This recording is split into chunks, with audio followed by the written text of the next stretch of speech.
Is the ceasefire a good thing? Is this a good deal for the hostages? Obviously, with time, we will see. I have great issues. I see things bittersweet. Of course, it's sweet that hostages would be returned, there's no doubt.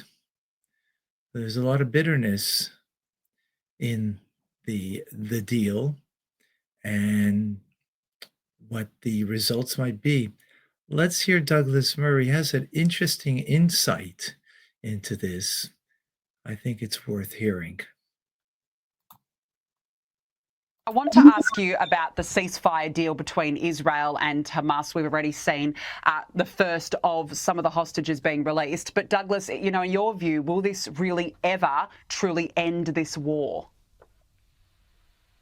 Well, it's very early to say. My expectation is no. I'm extremely pleased for the hostage families whose daughters were released. 3 women were released, of course, at the weekend.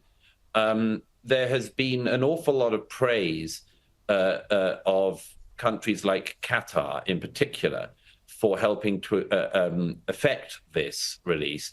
There are still many scores of hostages in Gaza, an international array of hostages in Gaza who were stolen, kidnapped from their loved ones on October the 7th. And Hamas, in its unbelievable necrophilic style, is also holding on to the bodies of murdered hostages. And the Israeli negotiators are having to deal with talking about how to get dead bodies back from Hamas's clutches, as well as hopefully as many living hostages as possible. I think there are just 2 things quickly I would say about this. The first is that whether or not the war ends really relies on Hamas. Hamas could have stopped this war, and indeed it could have not started it. And that would have been a good idea, wouldn't it? But there's one other corner which does have to be highlighted, which is the role of Qatar. Qatar is one of the funders and hosts of Hamas.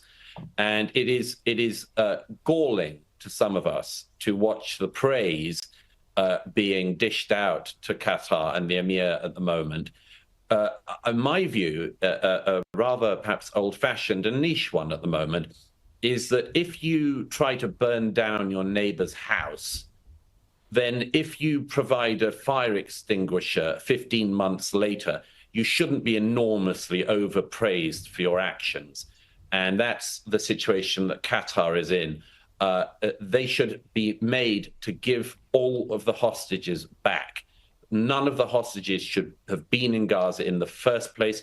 They were stolen, and it's high time that all of them were given back. And I hope the Trump administration will make it clear that that is its priority. So far, they've been very strong on that, but it requires regional partners to do their bit and not to play this double dealing game that countries like Qatar have.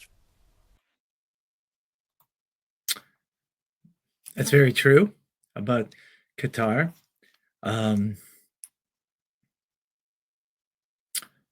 But concerning the hostages, we should be getting them all back immediately. It should not be prolonged over a time period.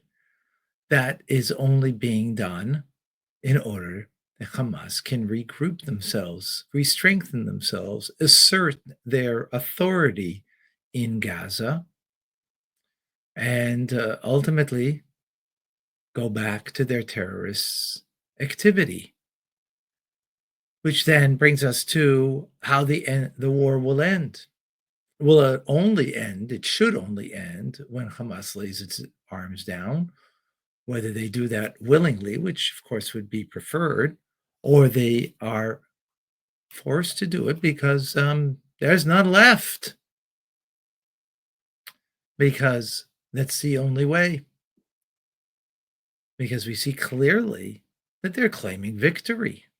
We see very clearly that they're regrouping and gaining more adherence. So a ceasefire is not done well for anybody except for Hamas. It'll be more difficult to fight here thereafter. even though, yes, it's wonderful that we have some of the hostages back and they should all be returned. But this deal, hostages returned immediately. You don't return them immediately? We're not taking a few at a time in order that you could then strengthen yourself to wreak even more havoc than the last several months. That's the thoughts that I have. Some Torah-based opinion based on this, the Rebbe's thoughts, Babcher Rebbe. What do you think? Share with me.